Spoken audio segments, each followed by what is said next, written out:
Assalamualaikum warahmatullahi wabarakatuh. Waalaikumsalam warahmatullahi wabarakatuh. Alhamdulillah wassalatu wassalamu ala sayyidina Rasulillah sayyidina wa maulana Muhammad ibn Abdullah wa ala alihi wa sahbihi wa mawala. La haula wa la quwwata illa billah, amma ba'du.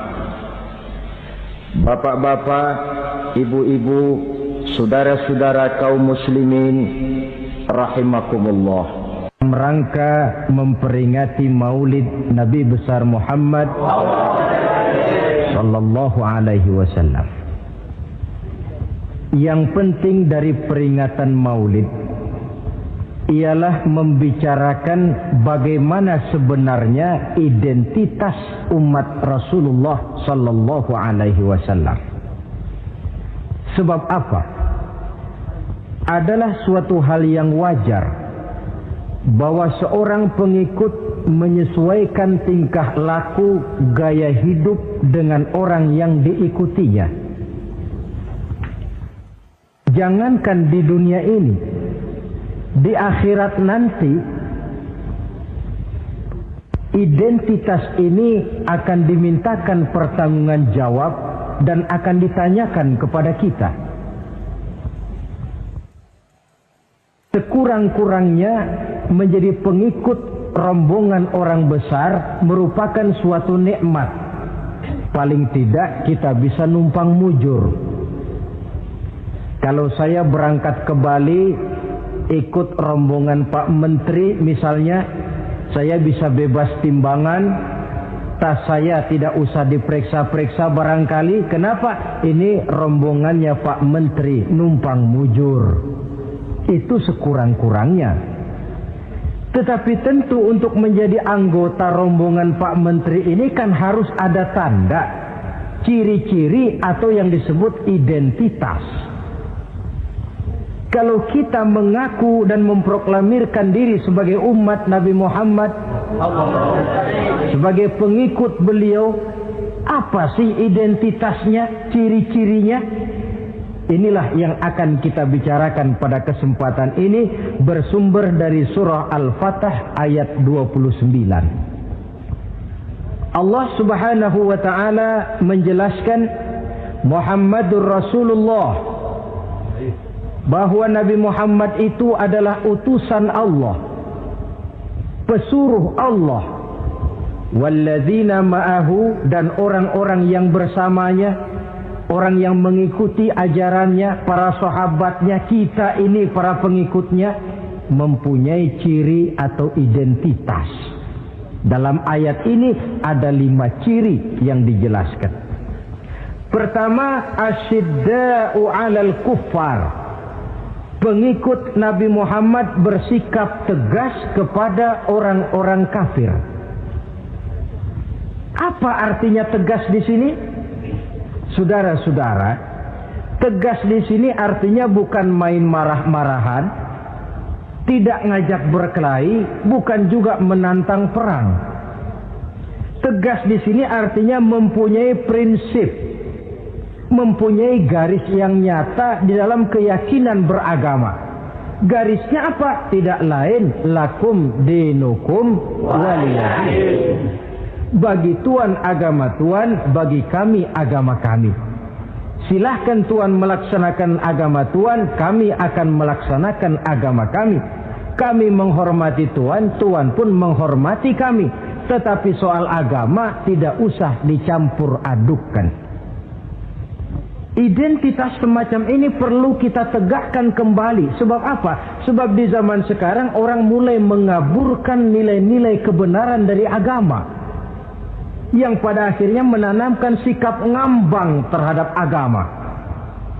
Misalnya kita ini dibuai dengan kalimat yang kelihatannya bagus tapi sebenarnya mengandung racun.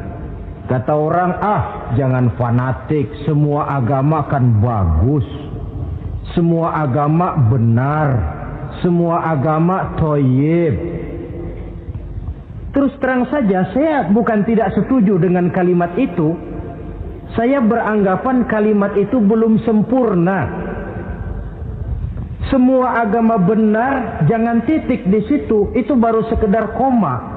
Semua agama benar, koma, bagi penganutnya masing-masing, titik. Semua agama baik, koma, bagi penganutnya masing-masing, titik. Bagi kita yang muslim, yang benar, Islam. Dan seorang muslim yang berani membenarkan semua agama.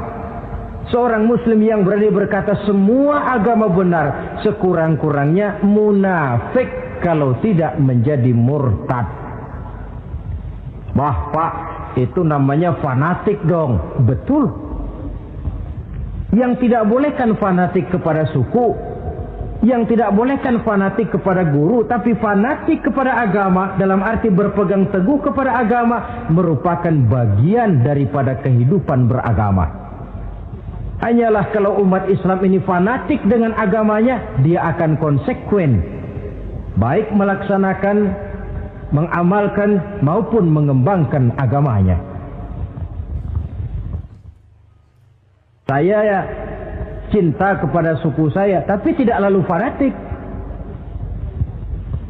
Cinta suku boleh, fanatik kepada suku salah. Cinta kepada guru bagus, fanatik kepada guru jelek. Cinta kepada agama bagus, fanatik kepada agama wajib. Hanya dengan fanatik kepada agama orang konsekuen. Yang jelek itu kan kalau sudah fanatisme kesukuan. Contoh, misalnya mentang-mentang orang Sunda, lalu ngomong saya ogah dengerin ceramah. Kenapa? Ustaznya bukan orang Sunda sih. Ini nggak bener, emangnya Nabi Muhammad kelahiran Ciamis? Kan tidak.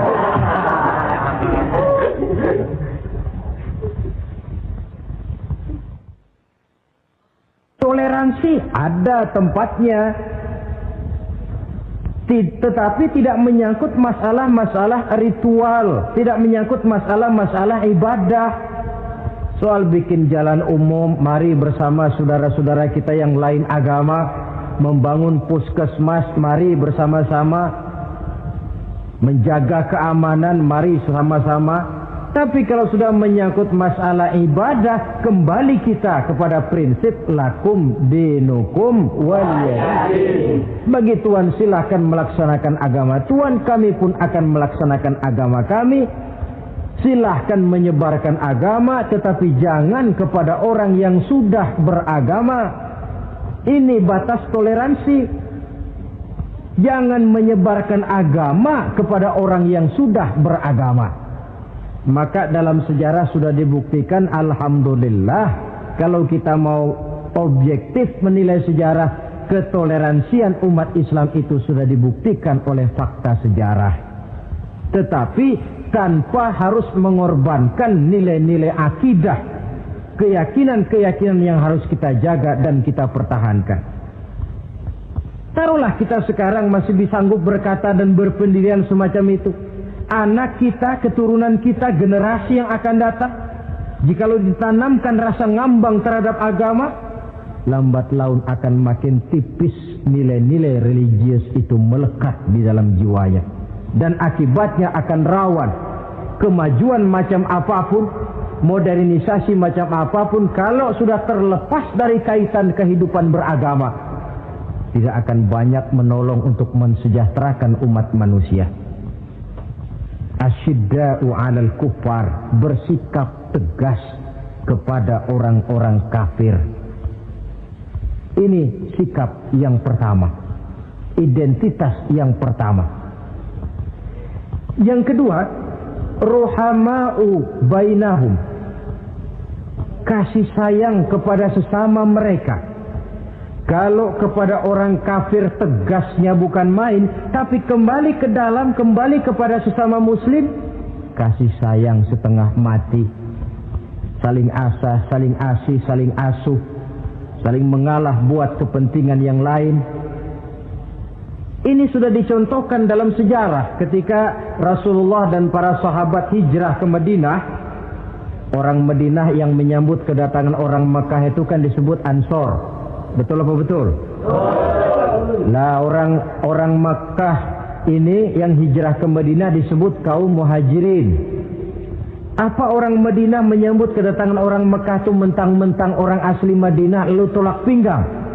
Kamu kemari pendatang ya, awas jangan bertingkah. Tidak. Masing-masing malah mencari saudara. Karena apa? Persaudaraan dalam Islam diikat dengan akidah. Artinya ini dari manapun orang datang, apapun warna kulitnya, bahasa apapun yang dia pakai, jikalau akidahnya sama, dia saudara kita. Hadirin, terus terang saja ya. Banyak orang-orang yang tidak senang kalau melihat umat Islam sampai bersatu. Maka segala macam cara mereka lakukan agar kita jangan bersatu. Terang-terangan menghantam Islam, tidak mungkin orang berani. Kenapa? Saya pikir sebodoh-bodohnya umat Islam dia masih fanatik sama agamanya. Dia masih sanggup bilang, mas gue emang gak sembayang, tapi agama gue lu hina, gue bacok lu. Itu kan positif, fanatisme agama namanya. Maka orang menghantam Islam itu lalu gak berani terang-terangan.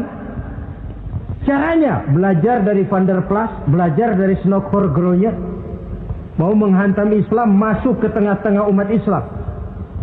Pakai peci, kalau perlu pakai sorban, pakai sorban. Tidak bisa assalamualaikum, latihan assalamualaikum. Hantam Islam dari dalam.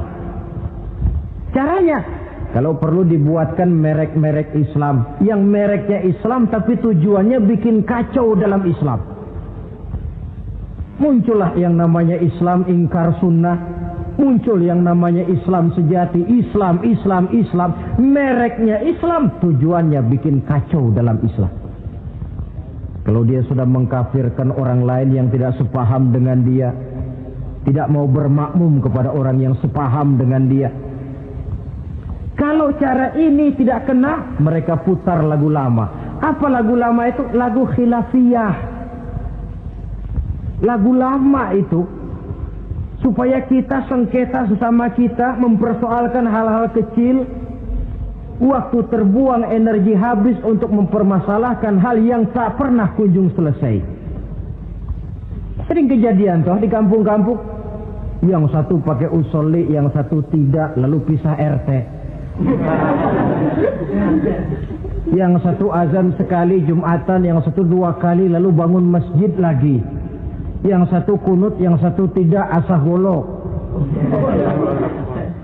Persoalan yang semacam ini sampai kiamat tidak akan kunjung selesai. Oleh karena itu potensi yang besar ini tidak tersalurkan dengan wajar karena kita centang perenang di dalam, tidak pandai menjaga kesatuan dan persatuan sebagai modal dasar untuk berbuat yang lebih baik. Adalah lebih baik kita ini mencari titik-titik persamaan dan bukan memperbesar pola perbedaan. Ruhama'u bainahum, kasih sayang sesama mereka. Imam Ghazali memberikan contoh, kun kal yadain wala takun kal uzunain. Hai umat Islam, hiduplah kamu seperti 2 tangan. Saling asah, saling asih, saling asuh, saling mengalah buat kepentingan yang lain. Coba lihat 2 tangan kita, rukunnya bukan main. Kalau tangan kanan maju ke depan, kata yang kiri, oke, saya mengalah. Dia mundur ke belakang.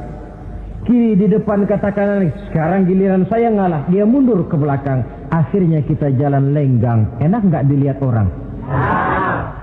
Coba kalau nggak ada yang mau ngalah. Tangan kanan ke depan, kata yang kiri, gue juga bisa. Dia ke depan lagi. Depan kayak robot kita jalan.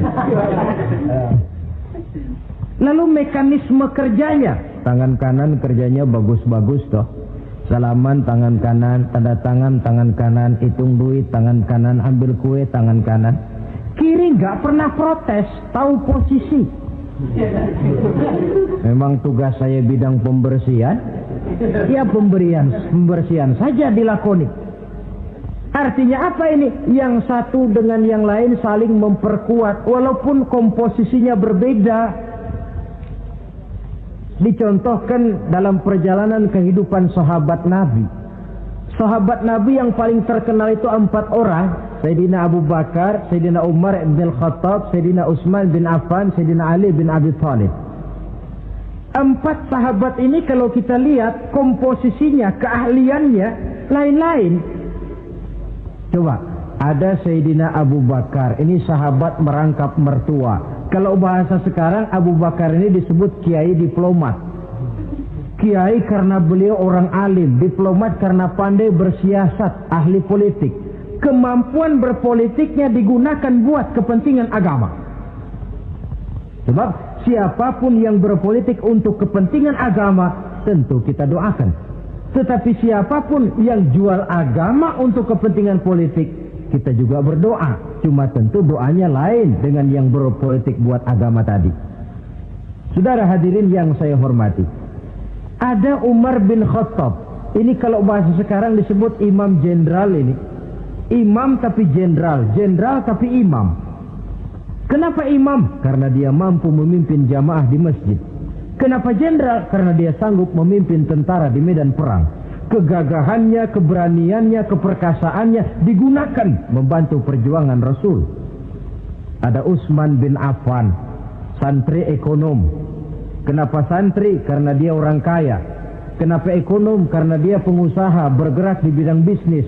Keuntungan usahanya untuk membantu perjuangan Rasul. Ada Ali bin Abi Thalib, tokoh muda tapi intelek.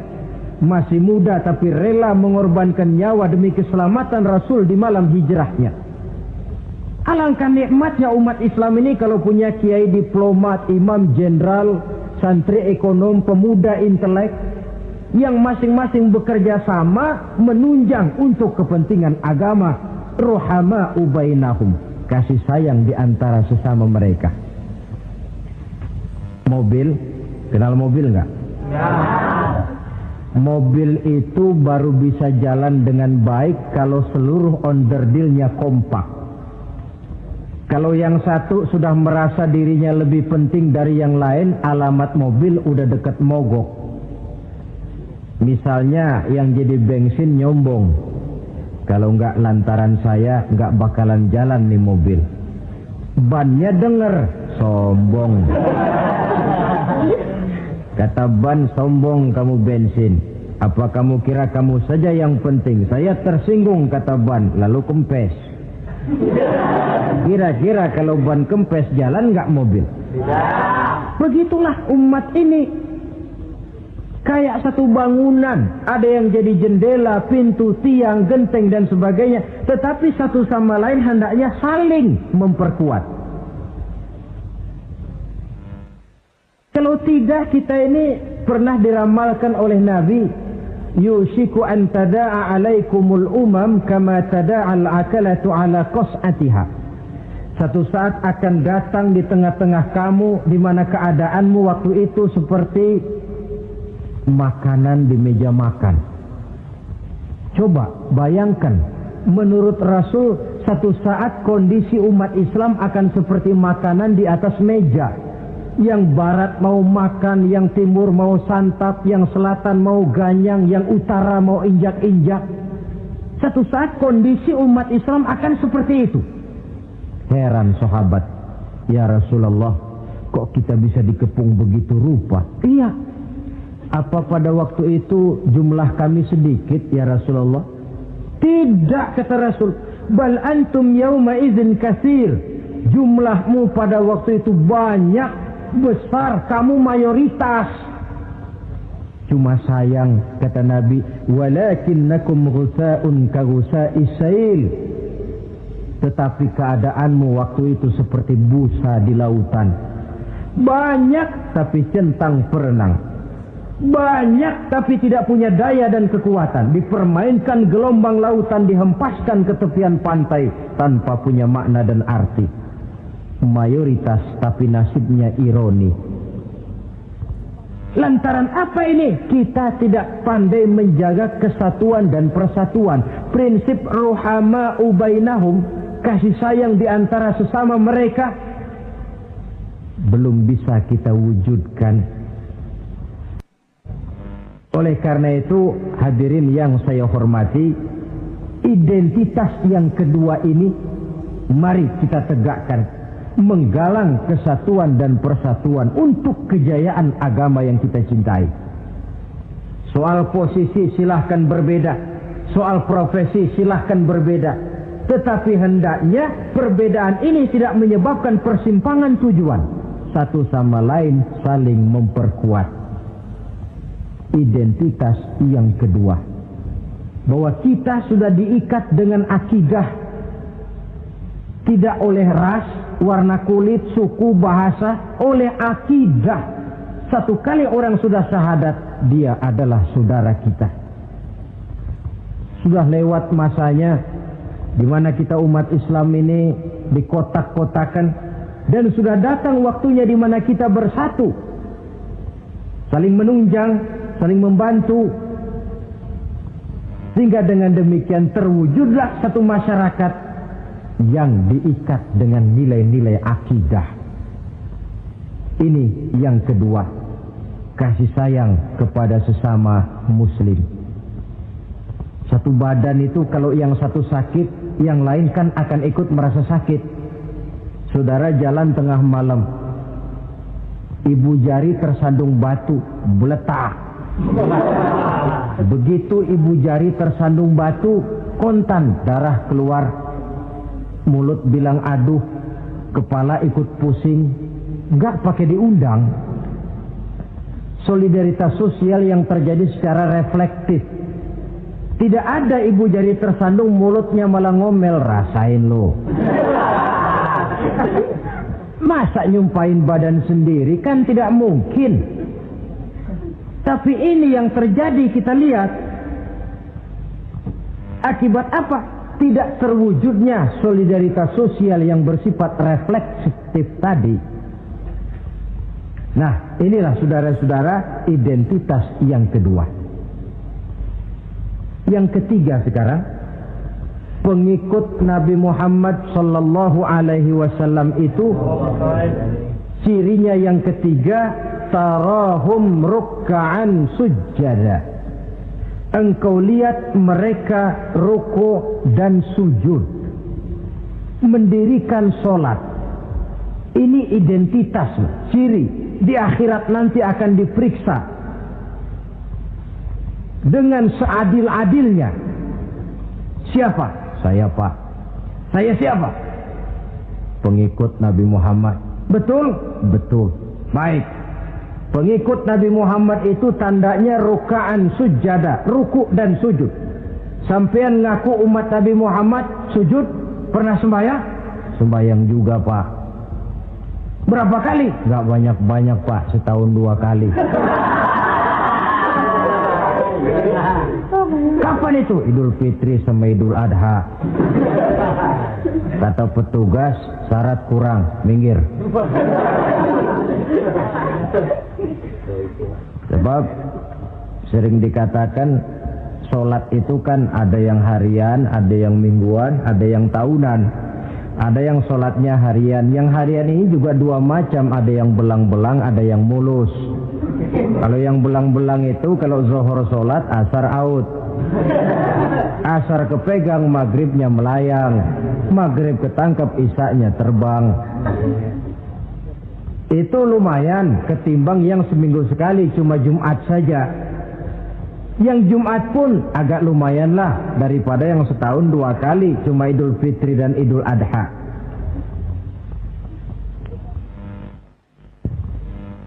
Tetapi bagaimanapun juga sholat ini memang merupakan keperluan dalam kehidupan kita.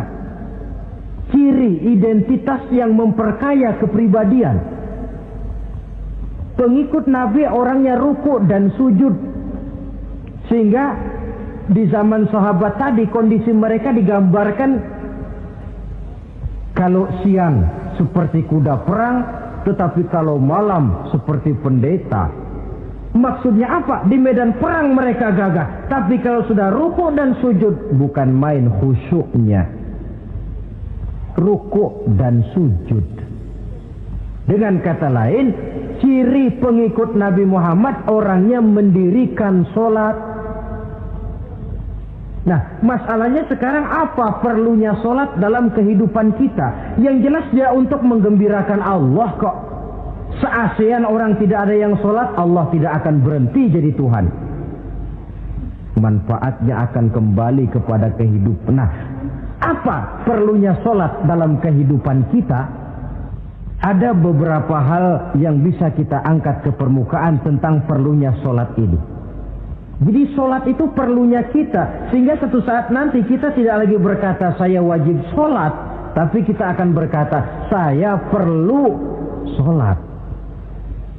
Apa perlunya sholat dalam kehidupan kita? Pertama, sholat itu membuat orang rendah hati, tidak melonjak menjadi angkuh dan sombong. Yang kedua, sholat itu membuat orang tahu diri. Yang ketiga, sholat itu mendatangkan ketenangan jiwa dan ketentraman batin lantaran orang punya sandaran vertikal kepada Allah. Sehingga agama menekankan benar ini bukan cuma untuk kita, tapi juga anak kita, keturunan kita. Sehingga Nabi mengajarkan, ajari didik anak-anakmu sholat pada umur 7 tahun. Kalau umur 10 tahun mereka sudah berani meninggalkan sholat, pukul.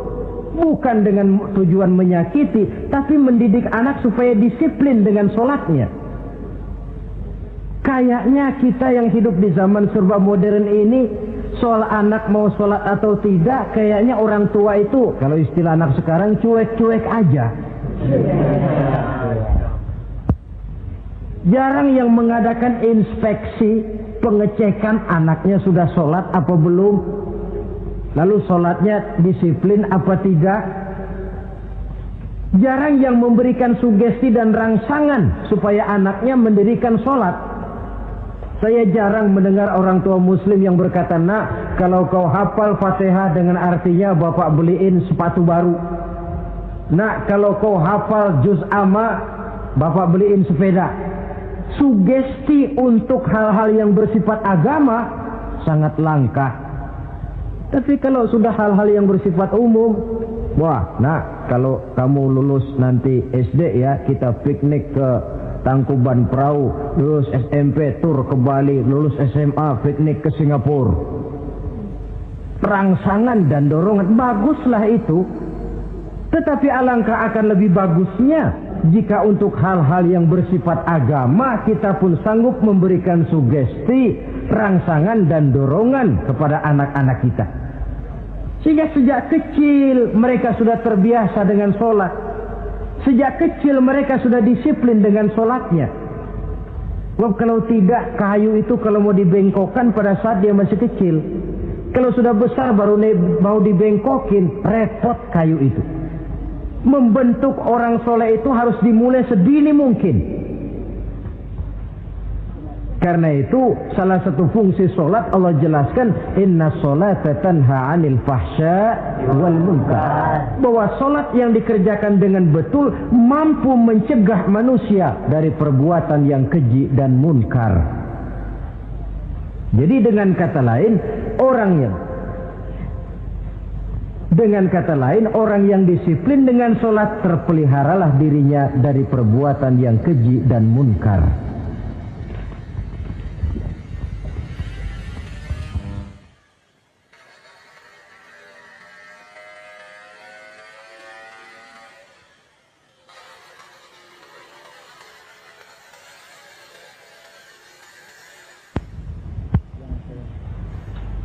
Hadirin yang saya hormati, suatu kenyataan barangkali yang memang tidak bisa kita pungkiri, bahwa kemajuan ilmu pengetahuan dan teknologi sekarang ini makin mengagumkan. Dunia seolah-olah telah dirombak oleh manusia dari sebuah daerah kosong menjadi gedung-gedung pencakar langit yang tinggi. Orang sudah bertandang ke bulan, dan dalam beberapa tahun mendatang boleh jadi akan bertandang pula ke planet-planet lainnya. Kekurangan air minum bisa diatasi dengan penyulingan air laut. Kekurangan areal pertanian bisa diatasi dengan merombak gurun pasir yang gersang dan tandus menjadi sawah ladang yang menghasilkan kebutuhan hidup manusia. Tapi seiring dengan itu menjadi pertanyaan, makin sejahterakah umat manusia? Tercapaikah kebahagiaan? Pada sisi lain kita melihat kemajuan itu melahirkan hal-hal yang tidak kita harapkan.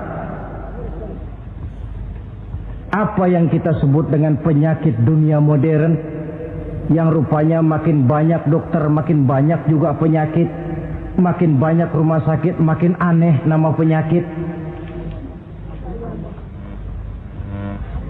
Pola yang paling berbahaya ialah jikalau kemajuan itu menyebabkan manusia sampai mendewa-dewakan ilmu dan teknologi. Dan ini yang sering saya istilahkan dengan berhala abad 20. Kalau dulu orang menyembah berhala yang namanya Latta, Uzza, Manat, Hubal, orang zaman sekarang secara tidak langsung banyak yang menjadi penyembah komputer, penyembah sains dan teknologi, mendewa-dewakan otak, lalu lupa bahwa sepanjang yang bisa dilakukan oleh manusia adalah berusaha dan berusaha, sementara ketentuan mutlak datang dari Allah Subhanahu wa ta'ala. Disinilah perlunya ruku dan sujud, agar manusia tahu benar hakikat dari mana dia datang, di mana dia sekarang, mau apa dia di sini, dan kemana dia akan pulang.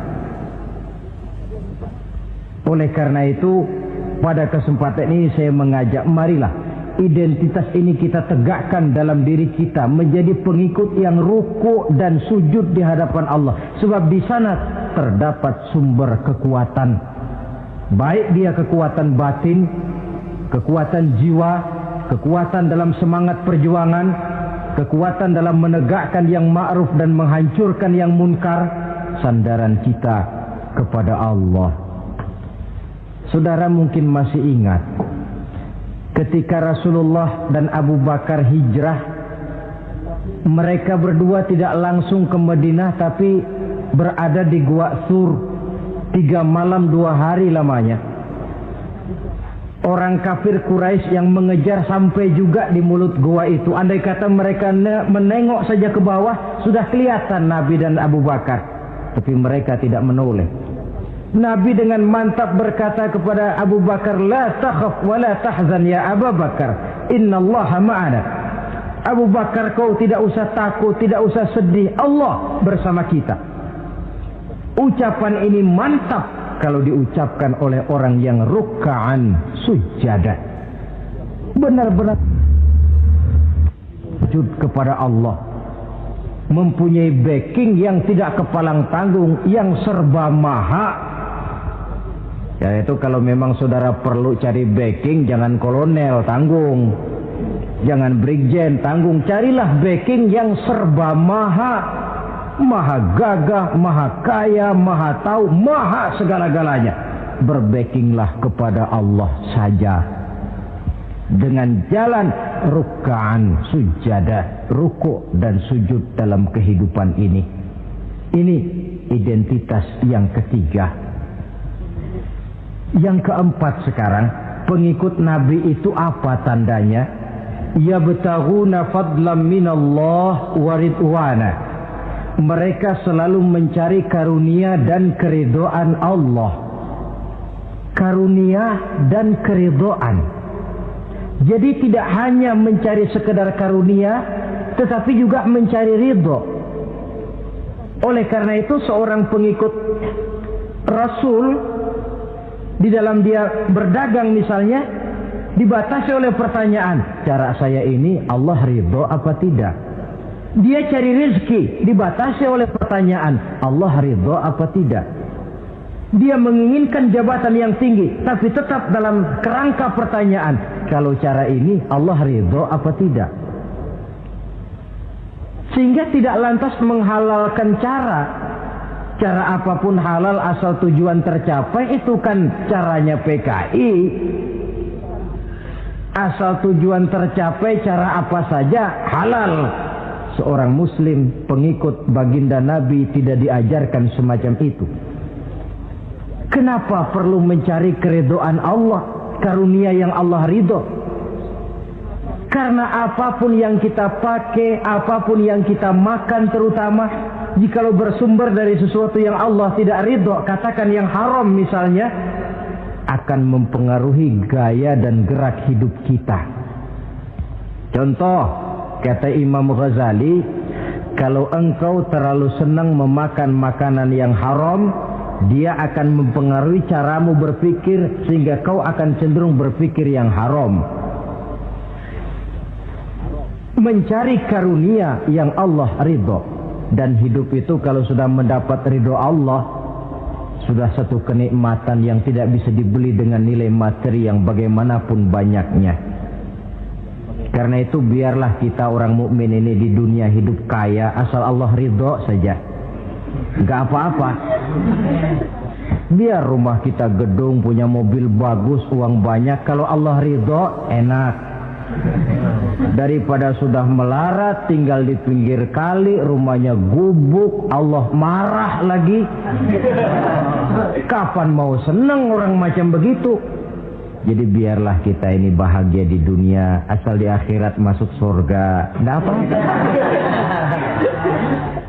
Mencapai kebahagiaan di dunia dan di akhirat.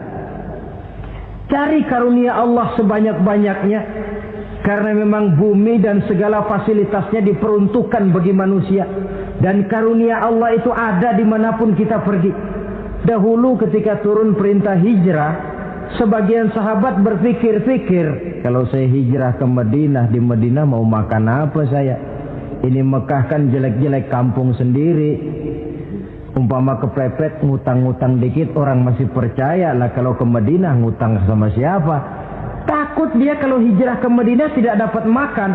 Allah memberikan jaminan, qul li'ibadiyalladzina amanu inna ardi wasi'ah fa iyaya fa'budun. Katakan kepada mereka Muhammad, hai hamba-hambaku yang beriman, bumiku ini luas. Di Mekah kau makan, hijrah ke Madinah juga kau akan makan. Apalagi hijrahmu karena membela agama. Jangan karena membela agama kau takut kelaparan. Artinya apa? Karunia Allah itu ada dimanapun. Kalau kita mau berusaha, tetapi jangan lupa usaha itu harus yang Allah ridho. Kalau sekedar hasil usaha, cara apapun boleh, ya dapat.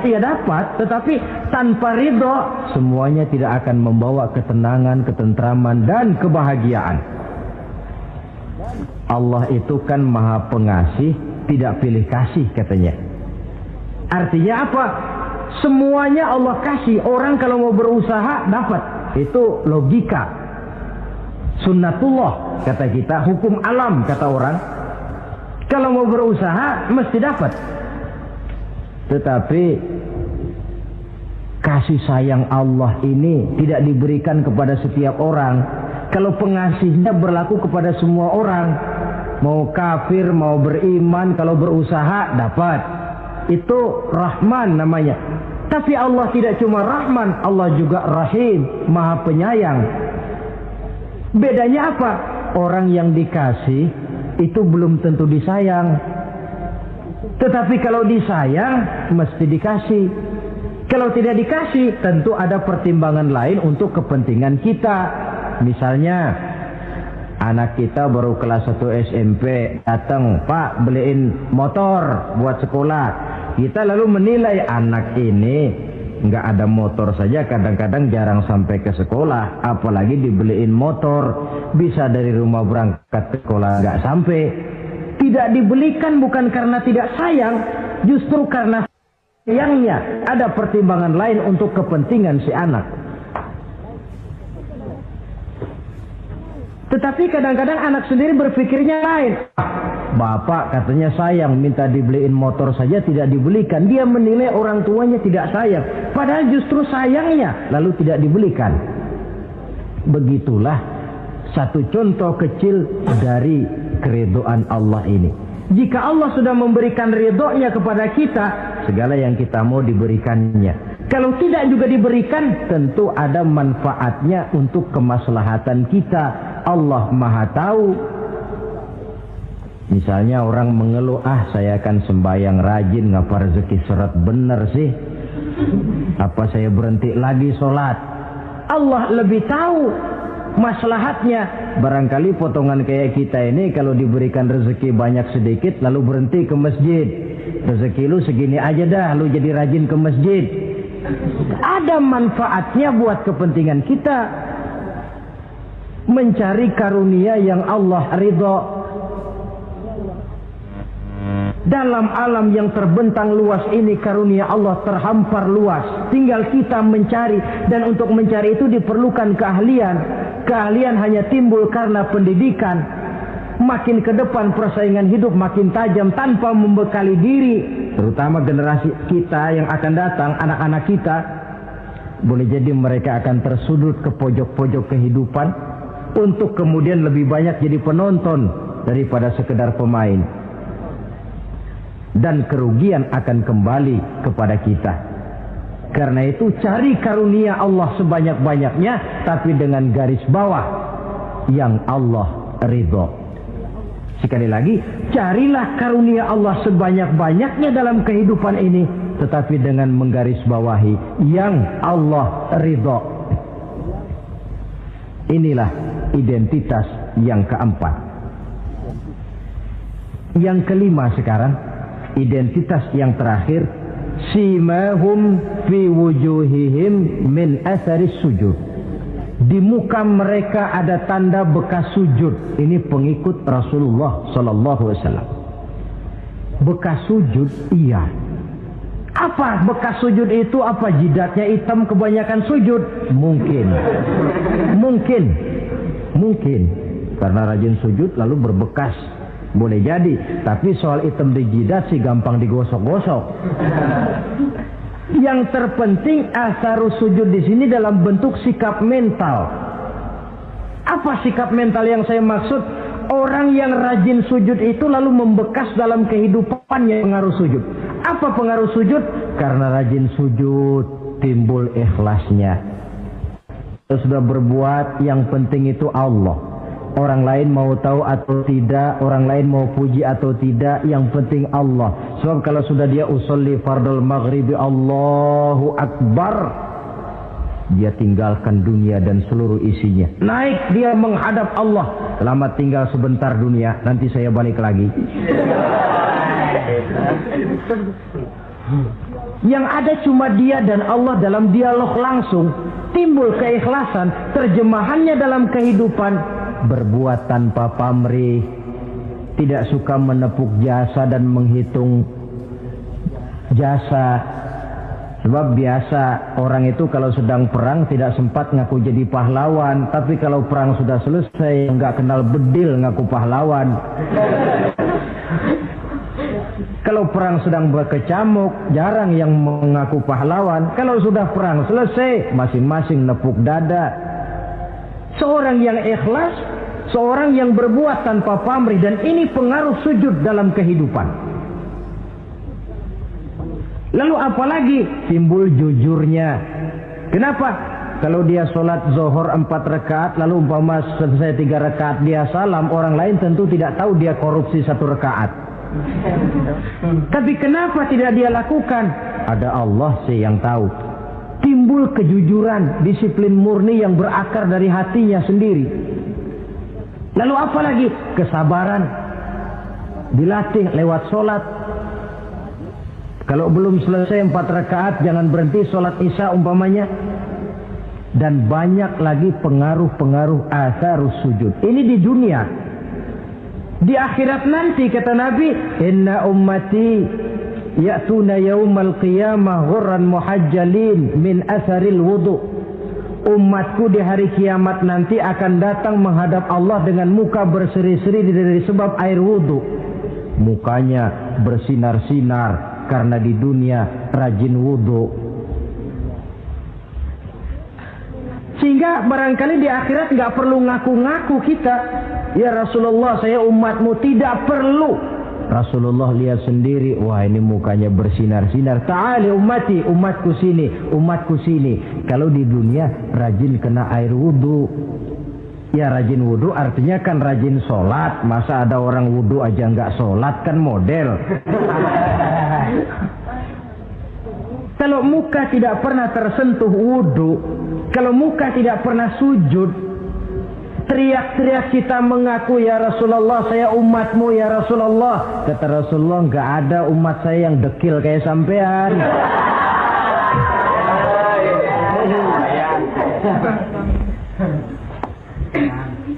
Itulah sebabnya pada kesempatan ini saya mengajak, mari membiasakan diri berwudu. Tidak cuma untuk sholat. Saudara mau berangkat ke kantor, wudu dulu, bagus. Saudara mau pergi berdagang, wudu dulu, cakep. Saudara mau pergi kuliah, mau pergi sekolah, wudu dulu, bagus. Di samping kebersihan jasmani, juga kebersihan rohani. Tengok saja. Kalau kita membasuh tangan pada saat wudu, mulai Allahumma inni as'aluka yumna wal barakah wa a'udzubika minasyu'mi wal halakah. Itu kan yang kita baca. Ya Allah, saya mohon keberkahan di dua tangan ini, supaya tangan ini kalau dibawa dagang untung, dibawa menanam lalu panen, dibawa berusaha menghasilkan rezeki. Dan saya berlindung kepadamu ya Allah, jangan sampai tangan ini membawa kesialan dan kecelakaan. Berlindung kepada Allah, jangan sampai jadi punya tangan sial. Dipakai dagang rugi, dipakai nanam pohonan mati, dipakai mukul orang.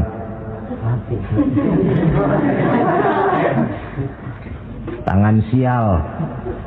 Dari itu saja sudah memberikan sugesti untuk rohani kita. Kebersihan jasmani, kebersihan rohani terpelihara karena wudu. Jadi asarus sujud, pengaruh sujud membekas di dalam kehidupan. Sehingga oleh Syekh Muhammad Abduh dijelaskan, ولكل عبادة من العبادات الصحيحة أثر في تقويم أخلاق القائم بها وتهذيب نفسه. Setiap ibadah yang dikerjakan dengan betul pasti mempunyai pengaruh yang nyata dalam meluruskan moral akhlak orang yang melaksanakan ibadah itu sendiri. Jadi sujud kita betul apa tidak? Lihat saja pengaruhnya dalam kehidupan kita. Sholat kita sudah betul apa tidak? Lihat saja pengaruhnya dalam kehidupan kita. Kalau sujud ya sujud, tapi judi jalan juga, sujudnya belum betul.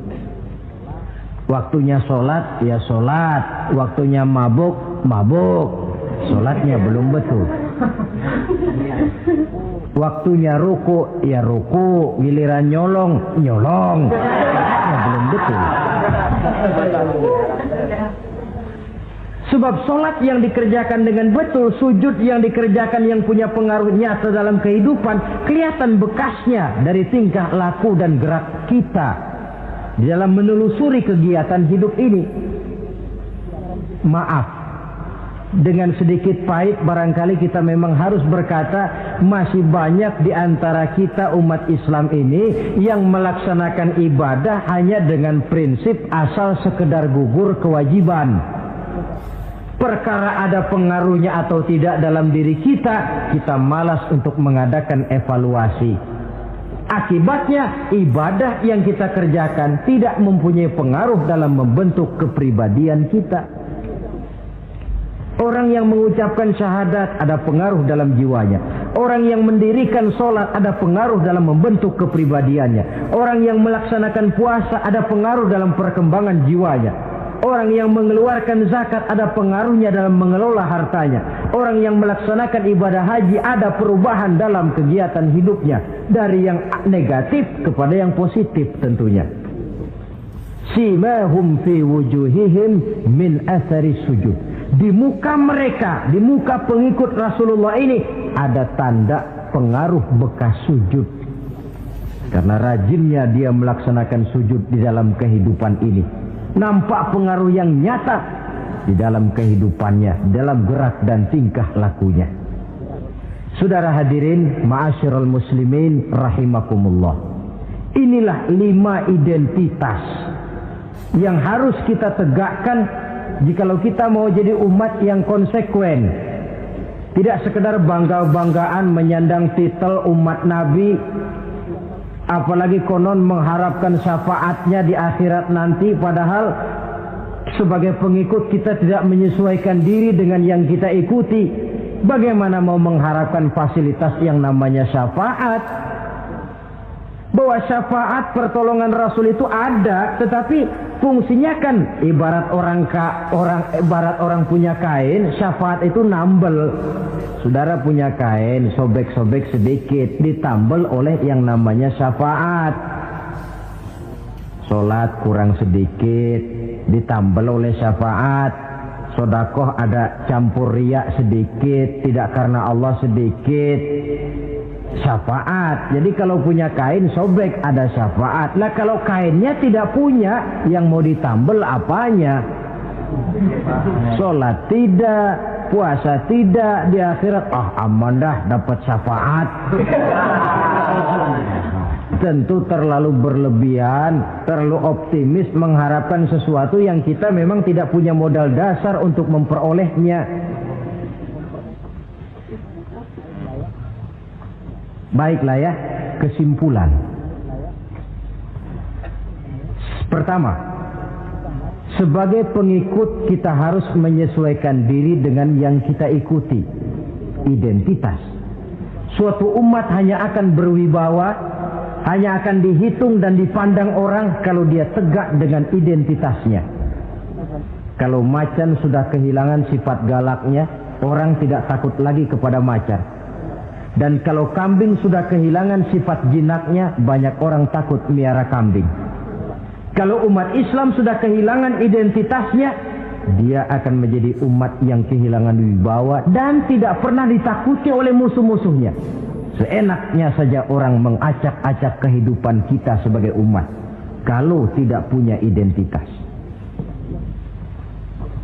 Yang kedua, kesimpulan yang kedua, identitas itu bisa kita ringkaskan. Pertama, tegak dengan keyakinan inna dina indallahil Islam.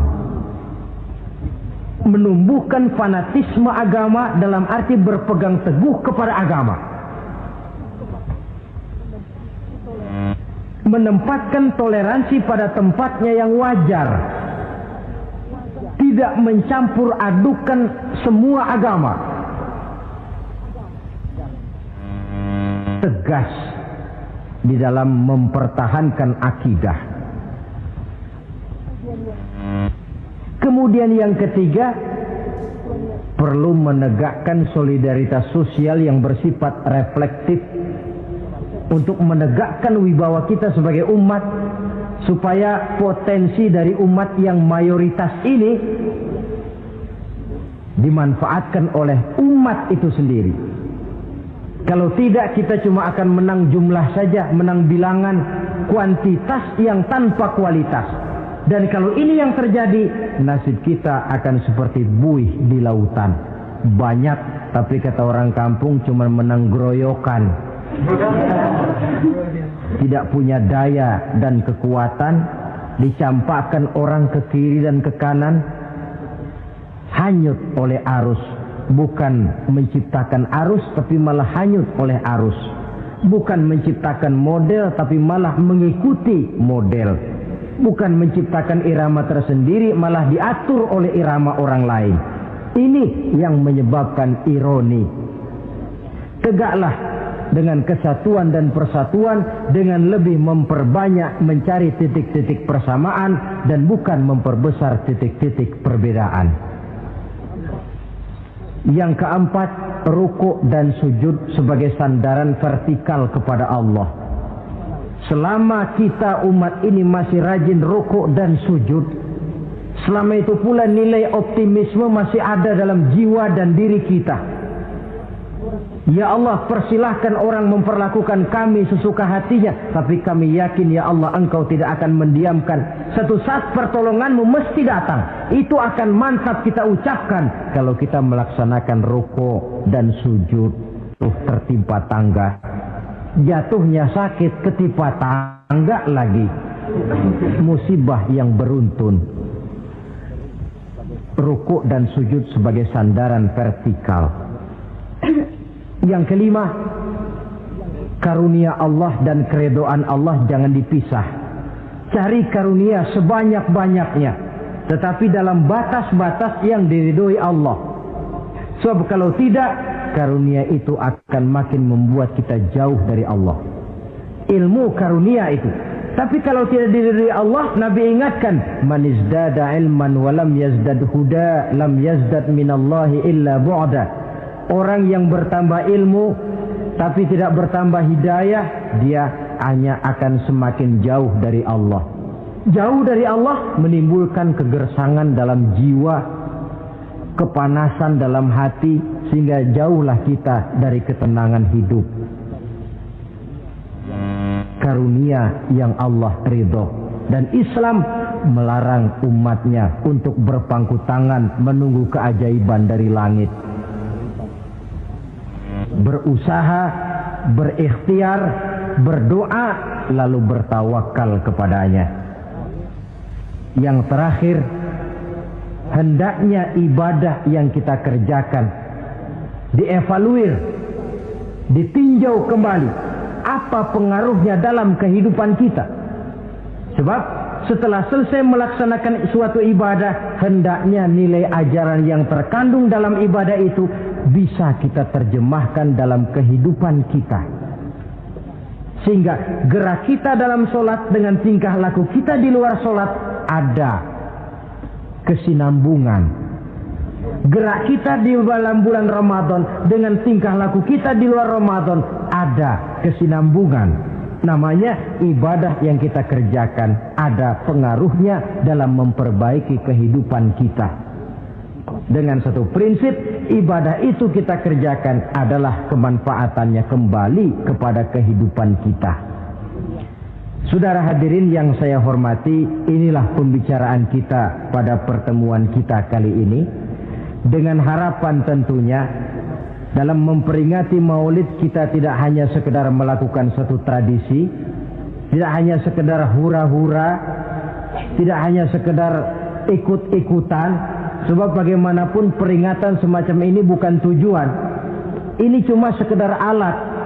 Kalau peringatannya yang jadi tujuan, selesai memperingati, selesai sudah. Kayak saudara tujuannya mau ke Bogor, kira-kira kalau sudah sampai Bogor pulang lagi enggak? Pulang. Kenapa? Tujuan sudah tercapai. Tujuannya cuma memperingati Maulid. Sudah selesai. Ya sudah selesai segala-galanya. Yang tidak sholat kembali tidak sholat. Yang teler kembali teler. Pokoknya kan udah Maulid. Itu kalau dijadikan tujuan. Maulid sekali lagi bukan tujuan, cuma sekedar alat. Tujuan kita diantaranya mencari identitas, menyesuaikan diri sebagai seorang pengikut dengan Rasulullah yang kita ikuti itu. Inilah pembicaraan kita kali ini. Mudah-mudahan 5 identitas ini Allah berikan kekuatan untuk bisa kita tegakkan dalam diri kita masing-masing, sehingga kebanggaan sebagai pengikut Nabi dibuktikan dengan amal perbuatan kita. Terima kasih banyak atas segala perhatian. Mohon maaf atas segala kekurangan. Usikum wa iyaya bitaqwallah. Wassalamualaikum warahmatullahi wabarakatuh. Waalaikumsalam warahmatullahi wabarakatuh.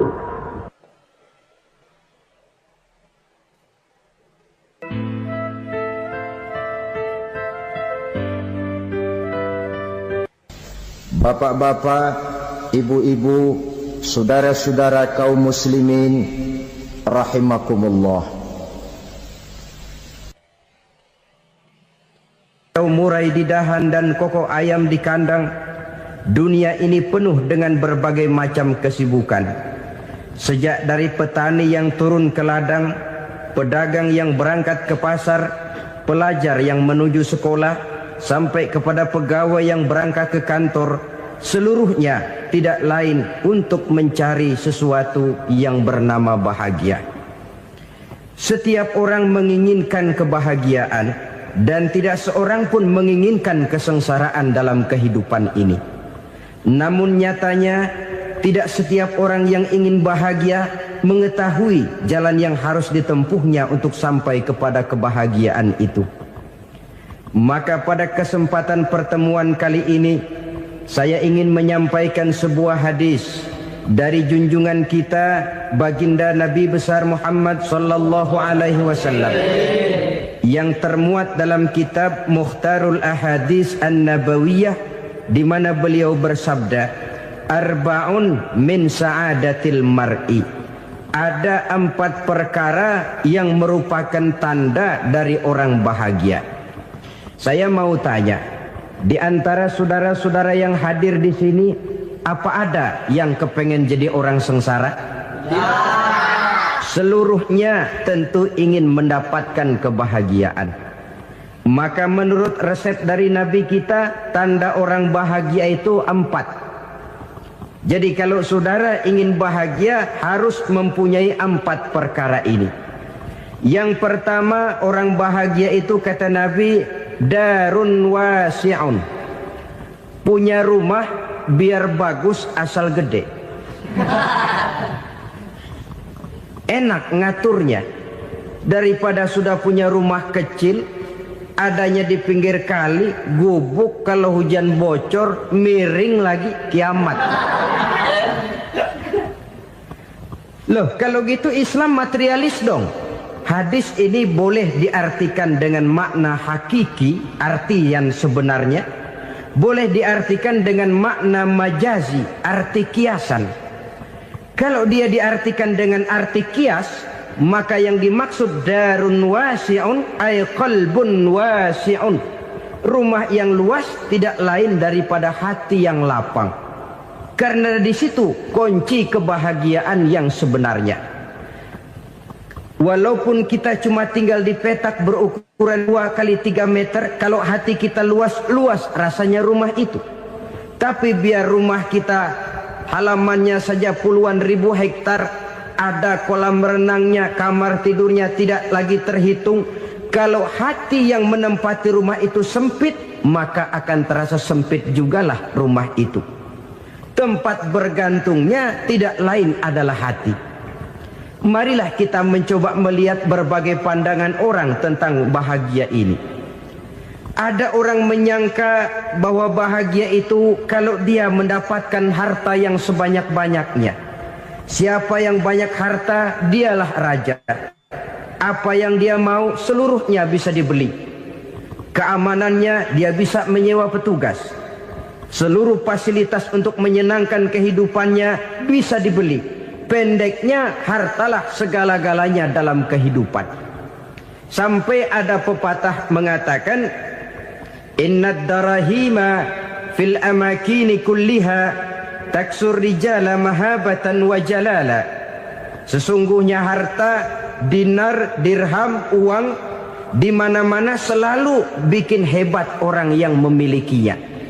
Coba lihat, orang yang punya duit sama yang enggak punya duit, jangan gaya hidupnya, gaya jalannya aja lain. Wahia lisanun liman arada fasahatan, wahia silahun liman arada qitala. Uang adalah senjata yang paling ampuh bagi orang yang mau pergi perang, dan lidah yang paling fasih bagi orang yang mau bicara. Kalau bicara dengan lidah macet, cobalah bicara dengan harta, lancar.